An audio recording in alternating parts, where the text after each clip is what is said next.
সমকাজে সমবেতন, বেতন বৈষম্যের অবসান এবং চাকরির নিরাপত্তার দাবিতে এবার সরব হলেন চুক্তিভিত্তিক কমিউনিটি হেলথ অ্যাসিস্ট্যান্টরা। দীর্ঘদিনের বঞ্চনা ও অনিশ্চয়তার কথা তুলে ধরে গাইঘাটার বিধায়ক সুব্রত ঠাকুর এবং বনগাঁ লোকসভা কেন্দ্রের সাংসদ তথা কেন্দ্রীয় মন্ত্রী শান্তনু ঠাকুরের হাতের স্মারকলিপি তুলে দিলেন স্বাস্থ্যকর্মীদের এক প্রতিনিধি দল।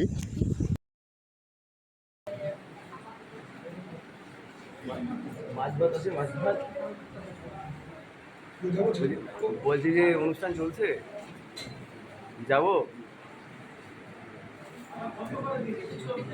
হ্যাঁ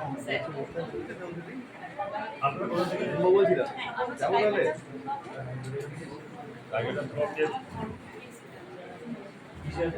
স্যার গুড আফটারনুন। আমরা এসেছি ন্যাশনাল হেলথ মিশন থেকে। আমরা সবাই স্বাস্থ্যকর্মী এবং আমরা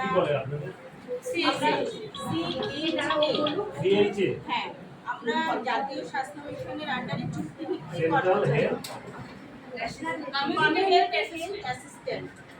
কমিউনিটি হেলথ অ্যাসিস্ট্যান্ট।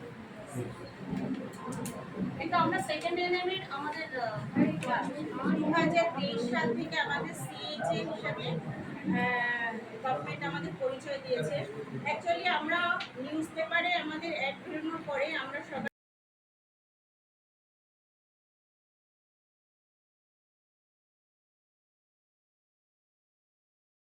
ইএল নেই, আমাদের কিছু সিএল আছে এবং এএল আছে, আমরা সেগুলোই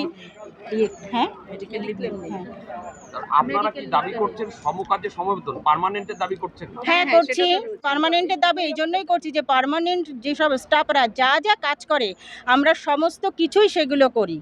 তো সেই অনুযায়ী আমরাও এটা দাবি করতে পারি যে আমাদেরও পার্মানেন্ট করা হোক।